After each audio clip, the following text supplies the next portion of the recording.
స్వామి రఘునాథాచార్య, స్థలదాత కన్నా మీలో ఉదారత ఎక్కువగా ఉన్నట్టుంది. 5 కాదు 10 ఎకరాలు ఇచ్చినా తీసుకోండి. ధర్మాచరణకే కదా! అలాగే కొండిశెట్టి వారు మీ ఉదారతను కొనసాగిస్తూ ఎంత స్థలమైనా ఇవ్వండి. సద్వినియోగం అవుతుంది. ధర్మ పరిరక్షణలో మీరు భాగస్వాములు కండి అని ఉద్బోధించారు తిరుదండి దేవనాథ రామానుజ జీయర్ స్వామి. కాగా ప్రముఖ పుణ్యక్షేత్రం భద్రాచలం సమీప ఆంధ్ర అల్లూరు జిల్లా ఎటపాక మండలం ఉష్ణగుండాల సమీపంలో నేషనల్ హైవే 30 పక్కన జరుగుతున్న శ్రీ అష్టలక్ష్మి యాగంలో పాల్గొనేందుకు వచ్చిన దేవనాథ జీయర్ ఆధ్యాత్మిక వేదిక సాక్షిగా పలు ఆసక్తికర వ్యాఖ్యలు చేశారు. అవేమిటో వారి మాటల్లోనే వినండి. శ్రీమాన్ నాగేశ్వరరావు గారి దంపతులు ఏనాడో వారికి ఇచ్చిన మాట ప్రకారం అదే ఇక్కడ కూడా ఒక ఆశ్రమం ఉంటే బాగుంటుంది. ఎప్పుడు ఇక్కడి నుంచి అంటే సంకల్పాలన్నీ ఇందాక చెప్పాను కదా, ఒక చోట ఉంటే మళ్ళీ ప్రచారం సాగదు కదా. మరి ఎక్కడెక్కడ చేయాల్సిన కార్యక్రమం అక్కడక్కడ చెయ్యడానికి ఒక సంకల్ప క్షేత్రంగా శ్రీక్షేత్రంగా ఇది ఏర్పడాలి, అష్టలక్ష్మి ఆశ్రమంగా ఏర్పడాలి, మీకు 5 ఎకరాలు ఇద్దామనుకుంటున్నాము అని వారు మాట చెప్తే, అయ్యా మేమేం చేసుకుంటాం, మాకు 2 ఎకరాలు చాలా అయ్యా. మళ్ళీ చూడండి, ఇల్లు కట్టుకునేటప్పుడు 10 గదులు ఉండాలని కోరుకుంటాం.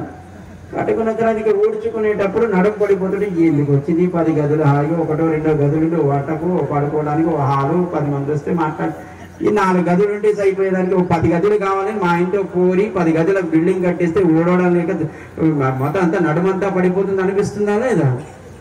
దానికి కూడా అప్పుడు అనుకున్నట్టు ఎందుకయ్యా 5 ఎకరాలు ఇస్తే మేమేం చేయాలి, కనుక ఏదో చిన్నగా 2 ఎకరాలు ఇస్తే మాకు ఏదో చిన్నగా వచ్చిన కార్యక్రమాన్ని ఇక్కడ ఆరంభించుకుంటే మాకు 5 ఎకరాలు వద్దన్నారు. మాకు చెప్పారు ఈ మాట. ఏమయ్యా ఇస్తానన్న దాత దొరకడమే కష్టం. ఇస్తానన్నప్పుడు ఎన్నో కార్యక్రమాలు సంకల్పించవచ్చు. మనం సంకల్పించేదేముంది, కనుక అమ్మ కదా సంకల్పించేది, భగవంతుడు కదా మన చేత ఆచరింపచేసేది. కనుక నీకు ఎంత ఇచ్చినా భగవంతుడి సంకల్పానికి అమ్మ ఉదారత్వానికి తక్కువేనయ్యా.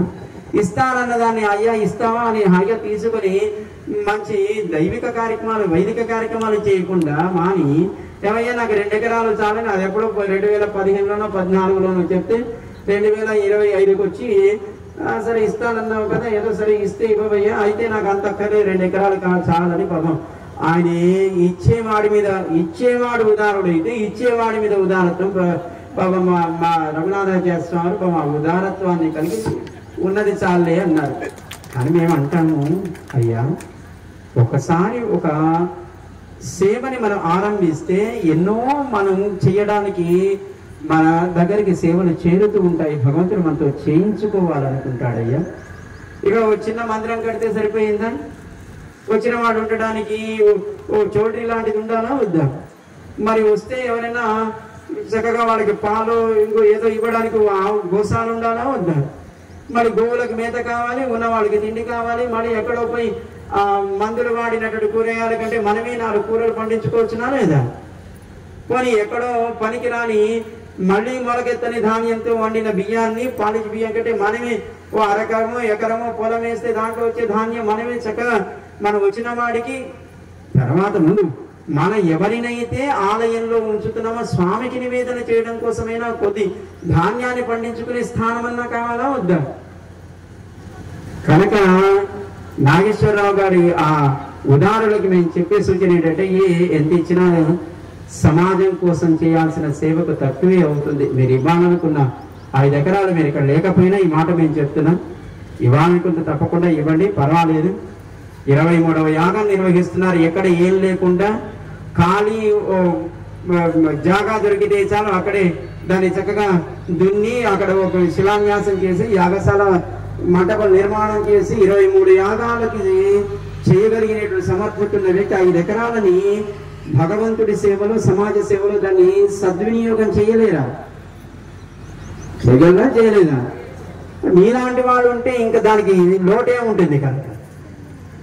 కనుక ఆస్తికుడు భక్తాగ్రేసుడు అయిన మీరు ఇంతమంది ఉండగా అయ్యో నేను చెయ్యలేనేమో అనేటువంటి ఆ భావన లోపం వారికి ఏర్పడకూడదు అని మా భావన.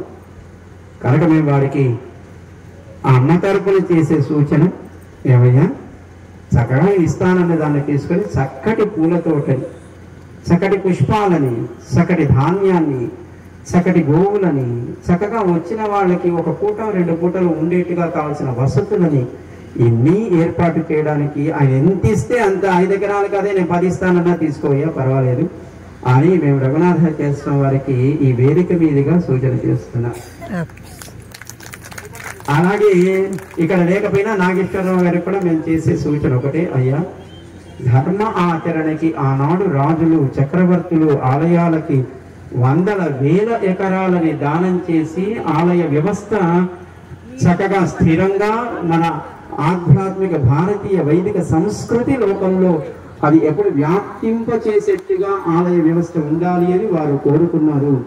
కనుక అలాంటి ఉదారత్వం మీరు చేయాలనుకునేటువంటి సేవ కూడా మన అష్టలక్ష్మి పీఠం తరఫున మన శ్రీమాన్ పీతాంబరం రఘునాథాచార్య స్వామి వారి ద్వారా చక్కగా సద్వినియోగం అవుతుంది అని మేము వారికి ఆశ్వాసాన్ని కలిగిస్తూ ఒక యజ్ఞ కార్యక్రమం ద్వారా మీ అందరినీ కూడా మరింత శ్రద్ధాళువులను చేయడం కోసం రఘునాథాచార్య స్వామి వారు ఒక 9 రోజుల కార్యక్రమాన్ని ఇక్కడ ఏర్పాటు చేసి స్వామి యొక్క అష్టలక్ష్మి పీఠంలో చక్కగా అందరినీ అనుగ్రహిస్తూ ఉన్నటువంటి అమ్మ 8 రూపాయలలో ఉండేటువంటి అమ్మని చక్కగా ఆశ్రయిస్తూ అటు శ్రీయాగాన్ని అలాగే మనకి ఇష్టి యాగ కార్యక్రమాన్ని కూడా నిర్వహిస్తూ వారు చేస్తున్న ఉపకారానికి భగవంతుడు ఎప్పుడూ కూడా వారికి మరిన్ని యాగాలు చేసే శక్తిని అమ్మెప్పుడు కూడా భగవత్ సంకల్పానికి తగినట్టుగా సంపదలను కలిగించుగాక అని మేము మంగళాశాసనం చేస్తున్నాం.